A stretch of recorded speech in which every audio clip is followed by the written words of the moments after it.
한만호 비망록 기사 보셨습니까? 네. 한명숙 전 총리의 뇌물 사건이 이미 세상을 떠난 한만호 씨가 감옥에서 남긴 그 비망록 때문에 다시 주목받고 있어요. 네. 한명숙 전 총리 뇌물 수수 사건 설명을 간단하게 해주시면. 일단 2009년에 이제 검찰 수사로 시작이 됐던 네. 겁니다. 그 당시에 노무현 전 대통령이 서거한 직후에 장례위원장이었던 한명숙 전 총리 네. 이제 서울시장 출마를 앞두고 있는 상황이었는데요. 그랬죠. 네. 그 당시에 이제 곽영욱 전 대한통운 사장으로부터 인사청탁 명목으로 5만 달러를 제공받았다라는 게 이제 첫 번째 혐의였는데 네. 이제 일단은 지금 곽영욱 대한통운 사장이 진술이 계속 오락가락했고요. 그래서 거의 무죄가 유력했던 상황이었고 실제로 1심, 2심 대법원 모두 무죄가 나왔습니다. 그런데 곽영욱 사건 1심 선고를 하루 앞둔 2010년 4월 5일에 지금 또 한 명, 이제 한만호 한신건영 사장이라는 분이 2007년에 한명숙 전 총리에게 9억 원을 제공했다라는 혐의가 다시 나왔단 말이죠. 재판이 딱 끝날 하루 1심 전입니다. 재판이 나올 하루 전이에요. 전에 검찰이 또 다른 혐의를 가져와요. 그렇죠? 네, 맞습니다. 그에게 뇌물을 받았다. 9억 네. 원이면 굉장히 큰 돈이죠. 네. 그리고 일단은 이제 이 과정에서 이 한만호 그 대표가 전부 다 법정에 나와서 나 검찰에서 한 말 거짓말이다. 네. 다 뒤집습니다. 나 돈 준 적 없다. 네, 그렇죠. 네. 총 9억 원 중에 6억 원은 다른 쪽에 줬고, 네. 그리고 3억 원은 한명숙 전 총리의 그 당시 이제 비서관에게 빌려준 돈이고, 네.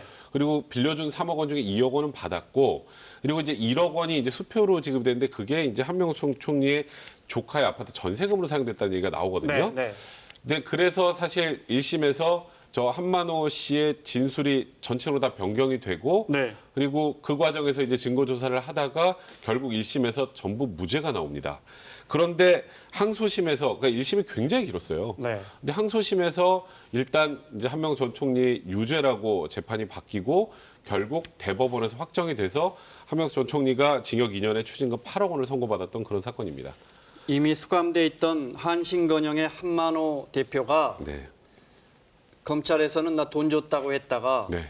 1심 가서는 사실 거짓말한 거예요. 네, 그렇죠. 해서 그게 받아들여져서 1심에는 무죄가 났는데 네. 2심에서는 당신이 위증하는 거야 네. 해서 다시 유죄로 바뀌는군요. 네, 맞습니다. 네. 그리고 나중에 한명숙 총리가 유죄 판결을 받고 나서 네. 이 지금 관련해서 나중에 위증죄로도 기소를 해서 또 재구속되는 그런 상황이 당신 됩니다. 왜 돈 줬다고 했다가 뇌물 안 줬다고 말을 번복해. 네, 그럼 그렇죠. 위증한 거네 하면서 그러니까 법정에서 선서를 하고 거짓말하면 네. 위증이 되니까 한만호 검찰 씨가 입장에서는 네. 검찰이 진술한 게 쉽게 말해서 팩트니까 네. 한명숙 총리가 기소가 됐던 건데 네. 당신이 법정에서 증인 선서하고 거짓말했으니까 당신은 뇌물을 준 거 말고 그 죄는 그 죄대로 묻고 네. 또 다른 사기 사건도 연루돼 있었던 분입니다.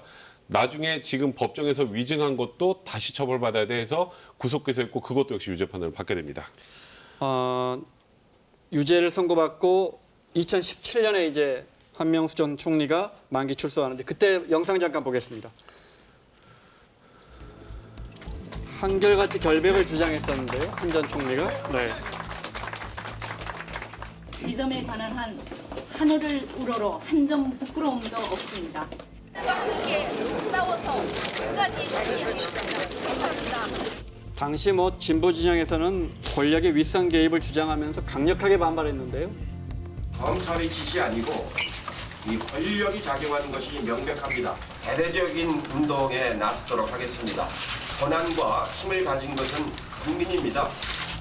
하지만 결국 이제 그 두 번째 한만호 씨 사건에 대해서 대법원이 유죄를 선고했고, 네, 구치소로 들어가기 직전입니다. 저는 결백합니다. 국민 여러분, 그래서 저는 당당합니다. 그리고 2년 후에 이제 형기를 다 채우고 출소한 한 전 총리의 모습이고요. 네, 많이 수척해진 모습으로. 정말 가혹했던 고통이 있었지만 새로운 세상을 드디어 만나게 됐습니다.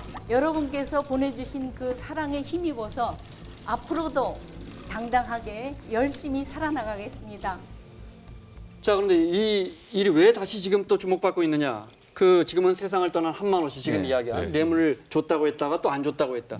그 사람이 감옥에서 메모, 비망록을 남겼는데 거기에 검찰이 강압 수사를 해서 내가 나 살려고 거짓말한 것이다 이런 메모들이 계속 나온다고. 그러니까요. 그게 이제 논란이 되고 있는 겁니다. 네. 비망록을 이제 뭐 언론사에서 보도를 했는데 그 보도 내용을 보면 검찰이 한명숙 전 총리하고 전혀 관계가 없는데 한명숙 전 총리가 2007년도 일산 갑 지역의 지역구 의원이었어요. 네. 근데 이 사람이 처음 사업을 시작한 한신경영이 고양시에 있어요. 본사가. 그러다 보니까 연관성이 있는 거 아니냐고 계속 물어본 거예요. 그러니까 이 사람은 나는 처음에는 한명숙 전 총리가 전혀 관계가 없다라고 얘기를 했는데 계속 뭐라고 검찰에 얘기를 하냐면 당신 네. 여기서 자백하고 이거 관계 있다고 얘기하고 형을 좀 적게 받을래 아니면 좀 고생을 해보시겠습니까? 라고 얘기를 했고 그러다 보니까 이 사람이 어쩔 수 없이 그렇게 얘기를 할 수밖에 없었다라고 얘기를 하고요. 그리고 나서 결국은 검찰이 네. 본인한테 한명숙 전 총리와 연관이 있는 것, 즉 뇌물을 준 것처럼 압박을 해서 본인이 그렇게 진술했고 나중에 재판에 가서는 아니라고 부인을 했다는 거죠. 근데 그러면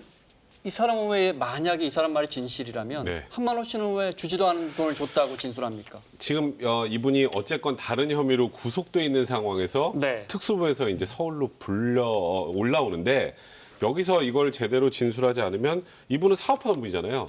재기도 안 되고. 네. 그러니까 지금 여기서 진술만 이렇게 해주면 일단 이거는 그 지금 소위 말하는 비망록에 나와 있는 그런 내용인데 그렇게 되면 앞으로 내 사업도 제대로 할 수 있고 다시 회복할 수 있게 도와준다. 근데 여기서 내가 제대로 협조하지 않으면 이 모든 것 못하게 될 것 같다. 네. 이런 쪽으로 압박이 나왔다는 그런 여기 자세히 상황이었기 보면 때문에 총리 밑에 보면 유죄 나와야 한다. 네. 무죄 나오면 형 더 살아야 되고 네, 뭐 그런 메모가 있다 이거죠. 네, 잘 맞습니다. 보이지가 않는데 저희가. 그러니까 네. 이제 저런 걸로 회유했다라는 게 네. 회유하고 강압적으로 조사를 했다라는 게 이제 한만호 씨 비망록에 있는 내용입니다. 네. 검찰이 이렇게 진술해라. 거의 교육을 시켰다는 게 그 비망록에서 한만호 씨가 주장한 거예요. 일단요, 네. 이제 하나 좀 이상한 건 있었어요. 이제 한만호 씨가 우리가 출정이라 그럽니다. 이제 구치소에서 검찰로 조사받는 걸 총 73번 출정을 했는데, 그럼 진술조사가 몇 개 나와야겠어요? 네. 73개가 나오던가, 네. 아니면 그거보다 조금 적게 나오는 게 정상인데, 문제는 5개밖에 없어요. 그러면 나머지는 뭘까? 근데 일단 한만호 씨 얘기는 검찰에서 쉽게 말해서 교육을 시켰다는 겁니다. 이렇게 조서 써서 이렇게 대답해라. 그리고 이제 잘 외우면 저녁도 네. 맛있는 거 주고. 그래서 너무 비참했다는 거 아니에요? 비참했다는 내가 내용도, 검찰 말 잘 검찰에 들으면 뭐 개였다, 고급 뭐. 음식이 나오고. 네, 그렇다는 얘기도 있었고요. 그러니까 아마 지금 이렇게 해서 기소가 되면 한명숙 총리 측 변호사가 이런 질문을 할 거다. 이런 건 이렇게 대답해야 돼. 교육을 이런 시켰다. 식으로 교육을 시켰다라는 게 일단 이 한만호 씨, 이 네. 비망록에 나와 있는 한만호 씨 시간이 주장입니다. 없어서 그렇지만 석연치 않은 부분은 그 9억 원인가 줬다가 돌려받은 돈도 있고 하는데 네. 그게 말씀하신 것처럼 그 저 한 전 총리의 의원으로 있을 때 그 지역 비서. 사무장 같은 네, 네. 비서에게 가서 네. 1억 원은 한 전 총리의 동생의 전셋집에 들어간 게 확인이 됐단 말이죠. 그렇죠. 그러니까 사실 그 부분 때문에 한명숙 전 총리가 이제 유죄 판결을 네. 받았다라고 보는 게 어찌 보면 무방한 상황인데 그 부분에 대한 해결은 안 돼요. 이게 지금 현 시점에서 지금 나와 있는 비망록으로. 네. 그리고 물론 한 전 비망록에 총리는 그 전셋돈 나는 모르는 그렇죠. 거다. 나는 모르고 그리고 네. 또 동생이 또 이 1억 원도 다 갚았다고 합니다. 네. 이제 그러니까 이거는 나하고 관련 없는 개인적인 사적 채무다라는 취지의 주장이었는데 그게 네. 결국 재판에 받아들이지 않았던 건데요. 이제 가장 문제는 지금 이 비망록을 기초로 해서 그때 당시 상황을 뒤집을 수 있을까? 현실적으로 어렵습니다. 네. 일단 검찰에서는 이게 위증을 할 때 약간 이런 내용들을 적어서 좀 본인 스스로 합리화하는 과정에서 이렇게 쓴 것이라는 취지로 이제 검찰은 얘기가 나오고 있는 상황인데요. 일단은 이 비망록을 작성한 지금 한만호 씨가 지금 사망한 상황이기 네. 때문에 원지순자의 진술을 들을 수 없고요. 네. 또 하나는 우리가 이제 통상 말하는 우리 재심이라는 것. 네. 한명숙 전 총리 입장에서 이게 사실이라면 정말 억울한 상황 아니겠습니까? 근데 재심을 청구하기 위해서는 이제 아무 때나 하는 게 아니고요.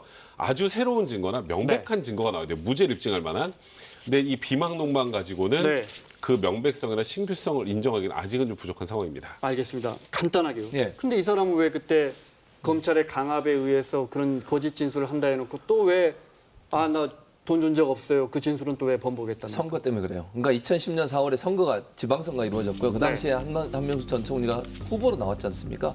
0.6% 서울시장 후보로. 그렇죠. 서울시장 네. 후보로 나왔는데 본인이 구치소에 있는데 이 내용이 계속 실시간 보도가 되는 겁니다. 마치 한명숙 전 총리가 뇌물을 받은 것처럼 얘기를 하는데 본인은 주지 않았기 때문에 그걸 보면서 너무너무 양심의 가책도 누렸고 두려움을 느꼈다는 거예요. 네. 이런 식으로 가다가는 이게 선거가 공정하게 치러지지 않을 수 있다는 그런 두려움도 느꼈고 본인 때문에 한명숙 전 총리가 떨어질 수도 있겠다고 하는 그런 불안감 이런 것들이 결국은 본인을 어쩔 수 없이 얘기하게 만들었다는 거 네. 그게 지금 그분이 진술하고 있는 비망록의 내용입니다.